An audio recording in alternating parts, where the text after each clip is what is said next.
A advocacia é uma das profissões mais antigas de que se tem conhecimento. Oradores de destaque, como Demóstenes e Péricles, entre outros, surgiram na Grécia e foram considerados grandes advogados por sua persuasão e retórica. A palavra advogado vem do latim e significa aquele que foi chamado para socorrer outro perante juízo. Também é sinônimo de defensor ou intercessor. E se na sociedade antiga o advogado já era necessário, atualmente sua precisão é ainda maior, já que todo homem é dotado de direitos e obrigações e essas relações têm se aperfeiçoado juridicamente. É sobre isso que nós vamos conversar hoje. Eu sou Ana Paula Souza e começa agora o programa OAB Entrevistas.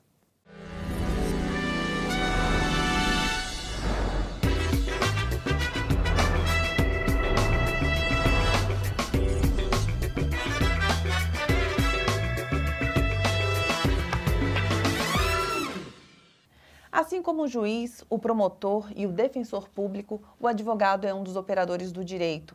A advocacia é uma profissão que exerce papel de prestação de serviço público exatamente porque é indispensável à administração da justiça, como determina a Constituição Federal.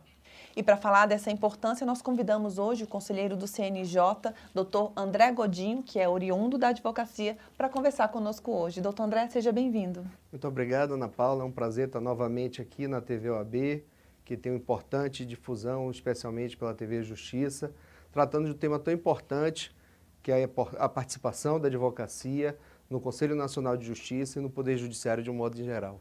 Com certeza.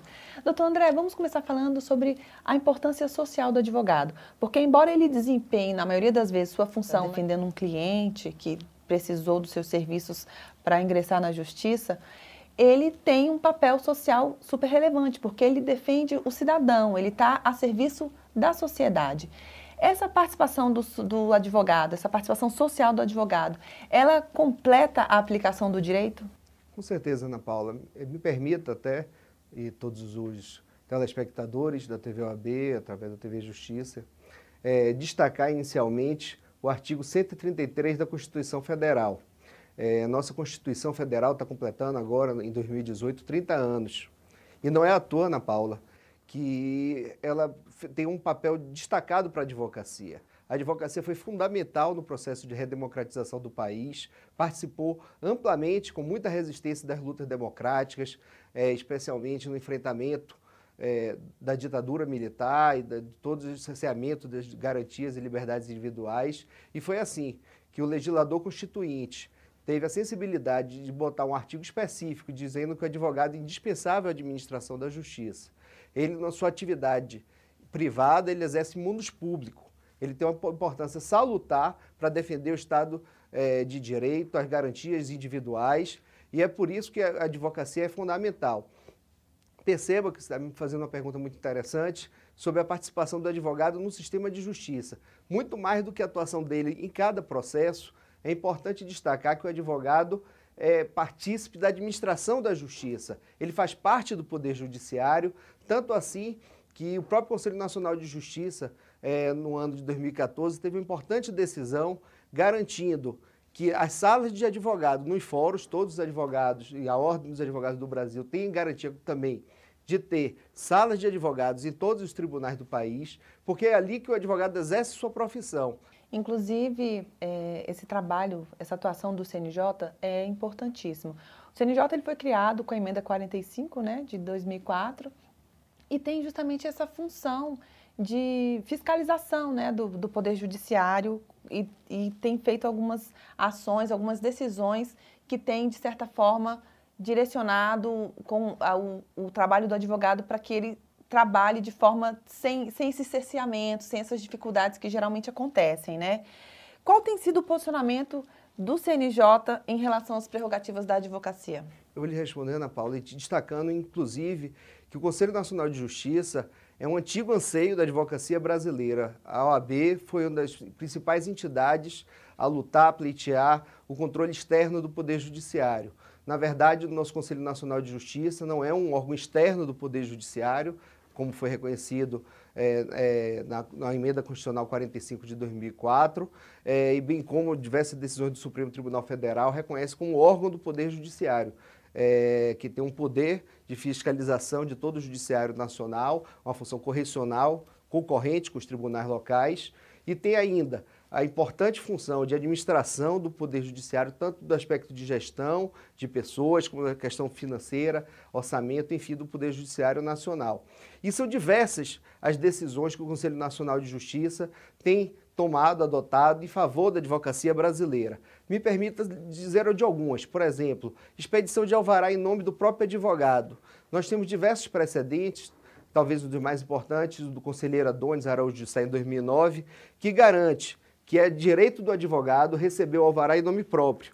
E isso, some-se a isso outros precedentes também de que o advogado que contém procuração com poderes, além da cláusula de judícia, de também receber valores da quitação, ele pode receber o alvará em seu nome e ele sim prestar contas a seu cliente, deduzindo desse montante os seus honorários, e assim é um precedente importante do Conselho Nacional de Justiça. Um outro dispositivo que é importante a gente trazer a todos os telespectadores é em relação à sustentação oral. Hoje, diante do artigo 937, parágrafo 2º do CPC, essa questão está mais clara. Mas foi inicialmente o Conselho Nacional de Justiça que, em 2013, numa decisão de um conselheiro emérito do Conselho Nacional de Justiça, Jorge Hélio, que também foi egresso da advocacia, que muito bem representou a advocacia brasileira naquele conselho, garantiu que não é possível fixar tempo de antecedência mínimo para inscrição do advogado para fazer sustentação oral. Então, são temas que, de fato, precisavam entrar em pautas de decisão para colaborar com a atuação do advogado. Sem dúvida, interferem no dia a dia de toda a advocacia. São temas muito próximos da advocacia que chegam através de diversos reclames da advocacia, da sociedade como um todo. De fato, muito importante. Uma outra pauta que é importante, vamos falar agora de tecnologia, e que também, às vezes, atrapalha a atuação do advogado, é a pauta eletrônica. O processo judicial eletrônico, que veio para facilitar, para dar celeridade, para inovar, ele não é uniformizado.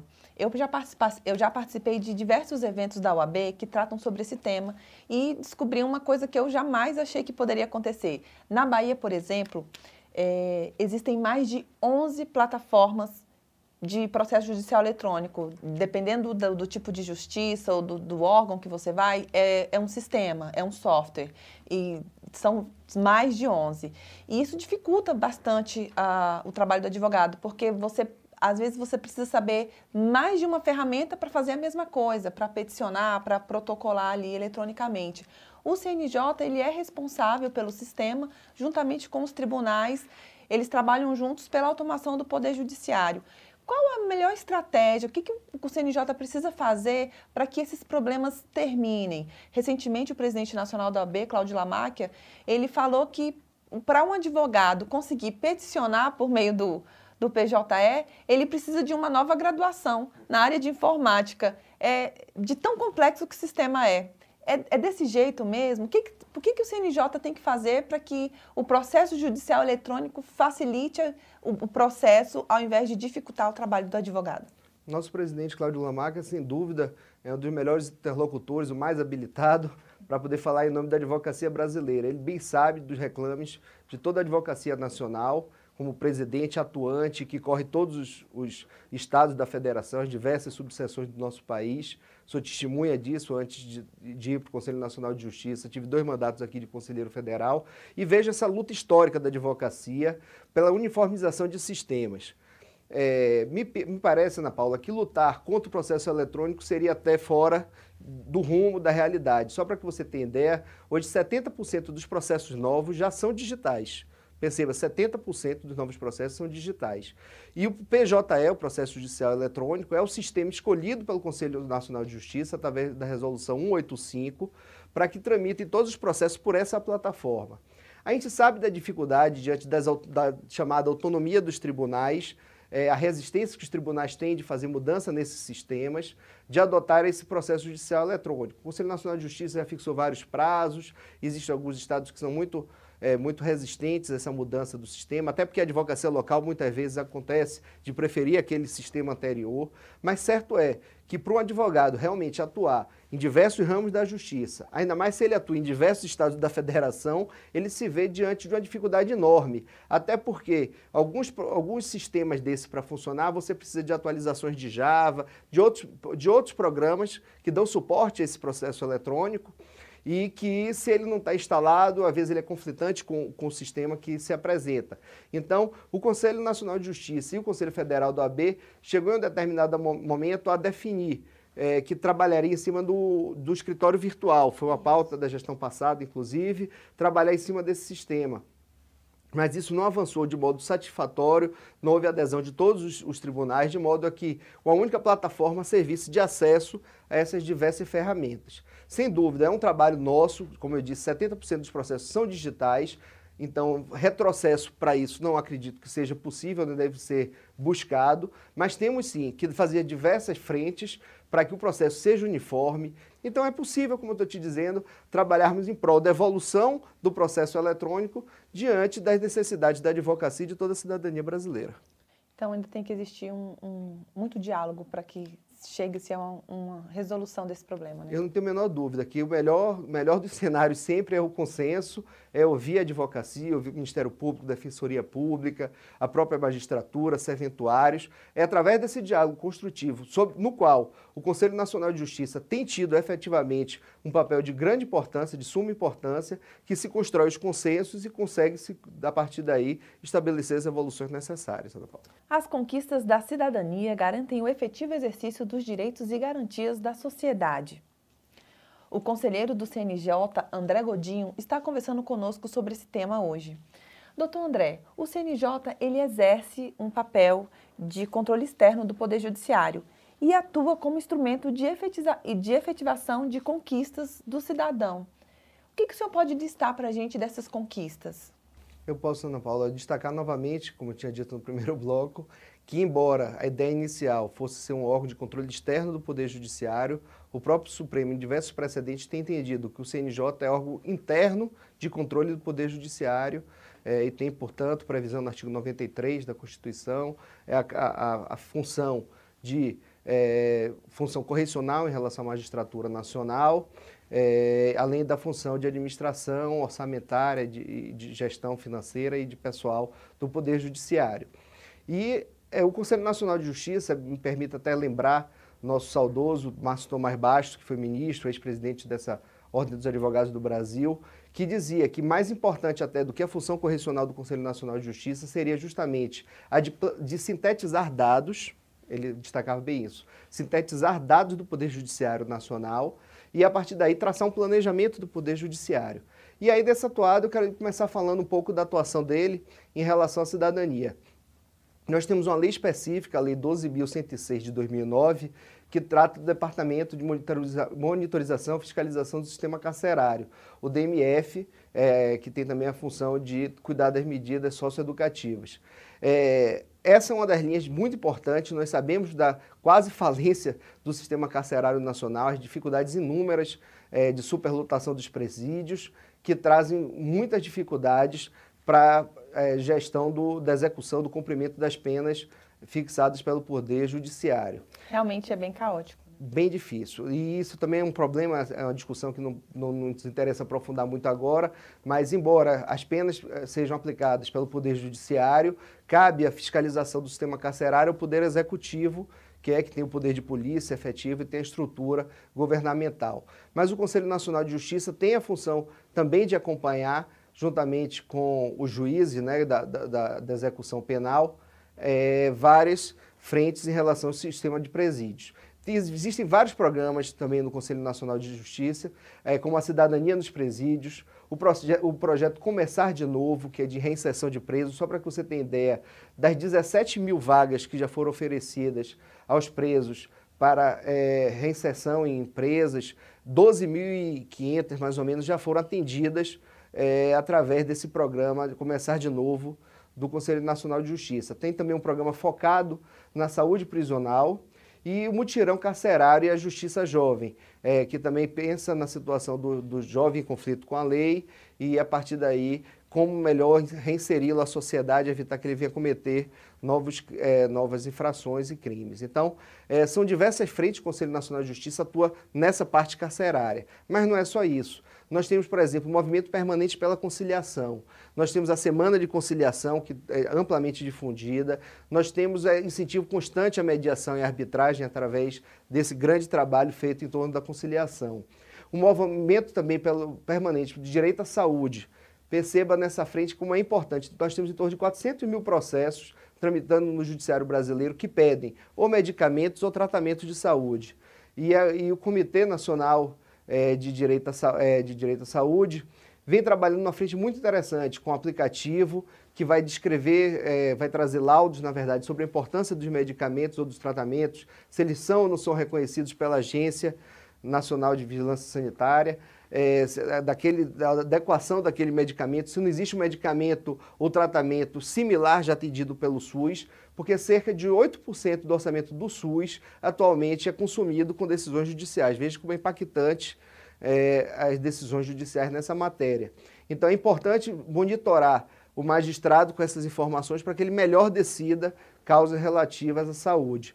E por fim tem também um movimento permanente de combate à violência doméstica e familiar, especialmente em razão da Lei Maria da Penha, que é um trabalho também focado do Conselho Nacional de Justiça em prol da cidadania, justamente para evitar que o Brasil continue ocupando a triste posição de 5º país no ranking de maior número de feminicídios. Um dado super negativo, né? Super negativo e, com certeza, com a atuação conjunta de todo o Poder Judiciário, com esse trabalho que o Conselho Nacional de Justiça vem desempenhando no sentido de ter um foco principal, inclusive, é uma das metas do Conselho Nacional de Justiça para o Poder Judiciário, nós podermos tratar de forma diferenciada essa questão da violência contra a mulher, que merece um tratamento realmente diferenciado para que se possa mudar essa situação de fato que realmente entristece a todos nós. Então a gente vê uma atuação em várias frentes, com diversos assuntos de segurança pública, na área da saúde, da educação,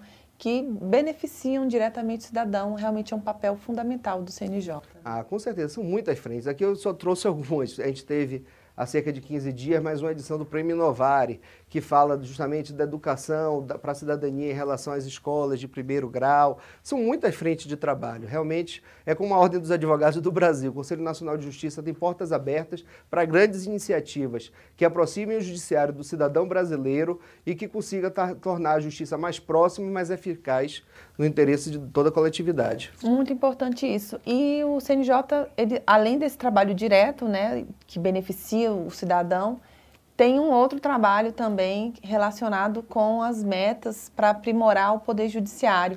Anualmente é realizado, né, o Encontro Nacional do Poder Judiciário, é uma iniciativa do CNJ, onde os tribunais eles propõem o que eles precisam estabelecer de metas para que o andamento processual, para que haja celeridade, para que não fique tanto, assim, existe um princípio que a gente chama de razoável duração do processo.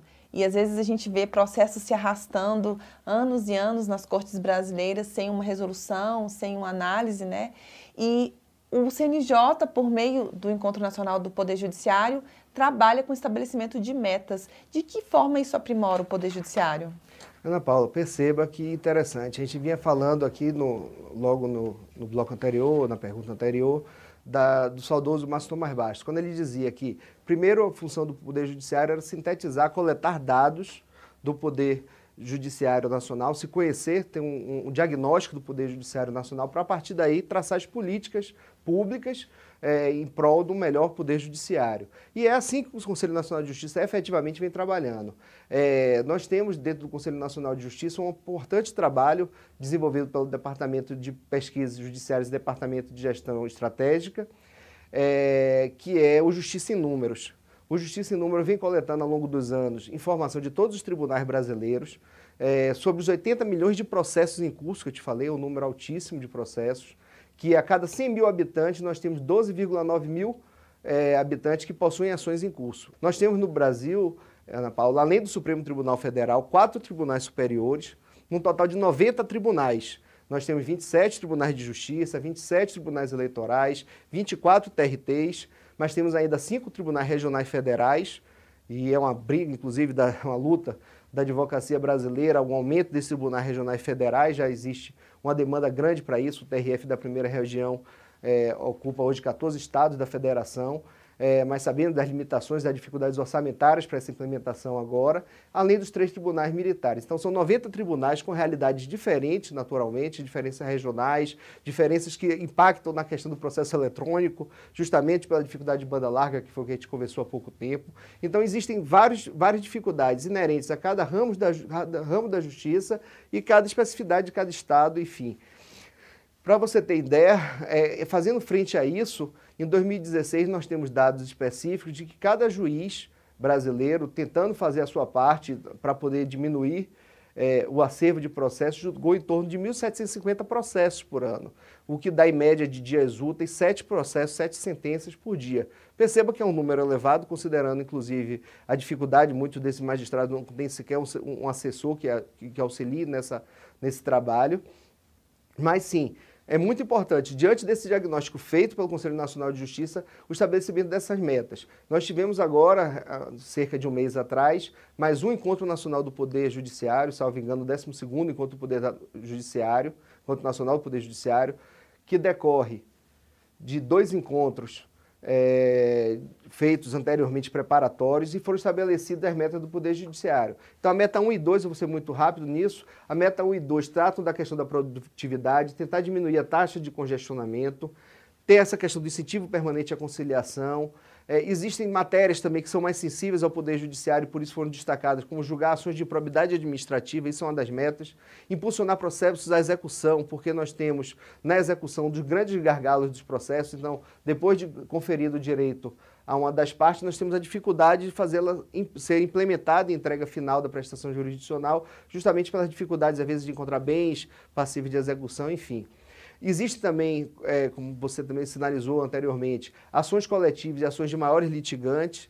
E o recursos repetitivos tem um tratamento novo também no CPC, no artigo 1036, que determina que seja sobrestado, quando o juiz verifica se tratar de demanda repetitiva, sobrestado o feito e afetada a competência dos tribunais superiores para se ter uma decisão uniforme em relação àquela matéria, como existe em relação a planos econômicos, telefônicas, que também são dos grandes litigantes, e se dá um tratamento linear. Principalmente nessas áreas de direito do consumidor, onde tem mais recurso repetitivo. Muito. Todas as questões de empresas aéreas, telefonia, de internet, existe uma demanda muito grande e é preciso um tratamento linear e uniforme do Poder Judiciário. E a última meta do Poder, da última meta aprovada para 2018, foi justamente a que falamos em relação à violência contra a mulher. É uma prioridade do Poder Judiciário, estabelecida nessa meta, julgar esses processos e dar uma maior celeridade aos processos que envolvam violência doméstica e violência contra a mulher. Além de aprimorar a prestação do Poder Judiciário, essas metas também orientam o trabalho do advogado que está ali com aquela causa em determinado tribunal e sabe que existe uma meta para que isso seja desenvolvido, né? Ah, não tenha dúvida. Isso sempre a advocacia destaca, muitas vezes em suas petições, que aquele processo que é do ano, por exemplo, de 2015 e está, portanto, na meta de serem julgados, porque já foram de anos anteriores, ele destaca aquilo na sua petição, pedindo uma prioridade de julgamento.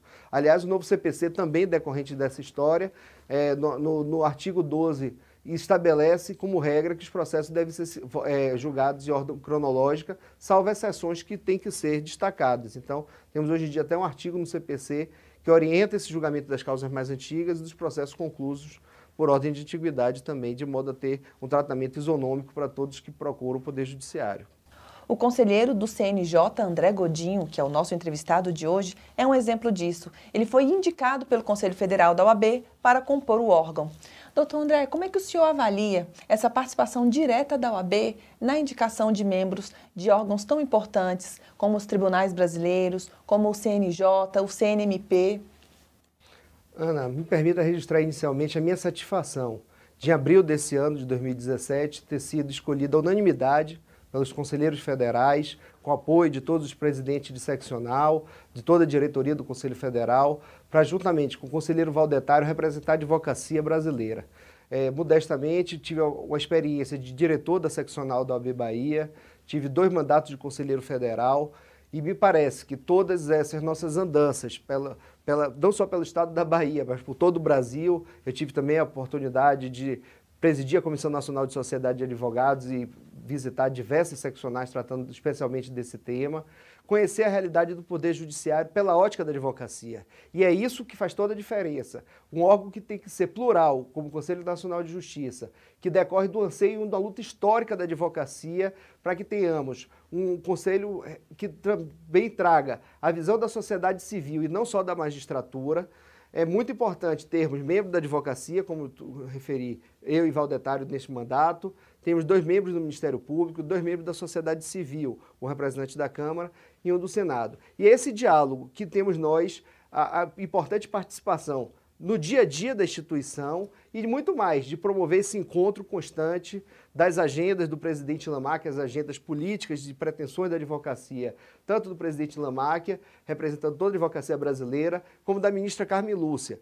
Por exemplo, eu posso citar agora, nós estamos tratando das resoluções, estamos condensando todas as resoluções do Conselho Nacional de Justiça ao longo de 12 anos e transformando em 26 resoluções. É um projeto de grande importância, de iniciativa da presidente Carmen Lúcia, e nosso papel, juntamente com o Conselho Federal, é aproximar esses anseios da advocacia, como eu falei aqui anteriormente. Enfim, existem várias demandas que são de interesse da advocacia e que, nesse momento, tendo representantes da advocacia lá, que conhecem a história da instituição, fica muito mais fácil esse diálogo.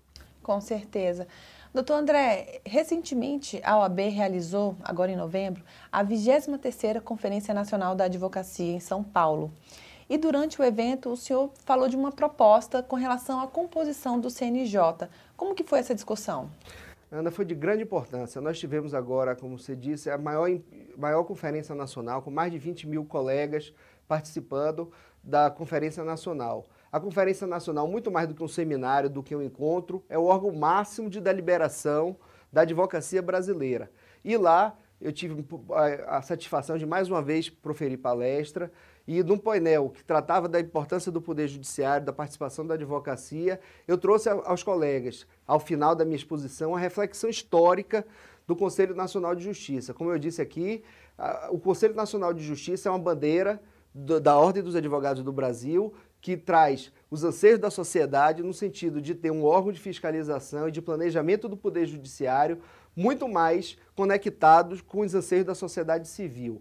Nossa proposta, que foi traduzida na aprovação unânime daquela Assembleia que estava participando daquele painel, é aumentarmos mais 3 membros. Nós temos hoje 15 membros, passaríamos a ter 18 membros, sendo mais um da advocacia, também indicado pelo Conselho Federal, mais um do Ministério Público, que deveria, obviamente, ser de carreiras distintas. Atualmente nós temos do Ministério Público Federal e outro estadual, poderia ter o Ministério Público do Trabalho, enfim, o Ministério Público faria a indicação, respeitando as carreiras, segmentos distintos.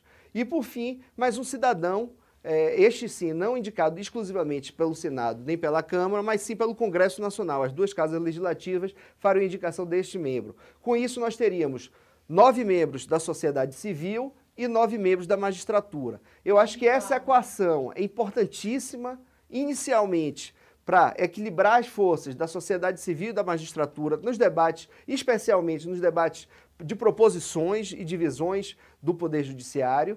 E mais ainda, me parece que um órgão assim, equilibrado em quantidade de membros, permitiria, inclusive, que fossem formadas turmas para que os julgamentos acontecessem com representantes de número iguais de membros da advocacia e da sociedade civil.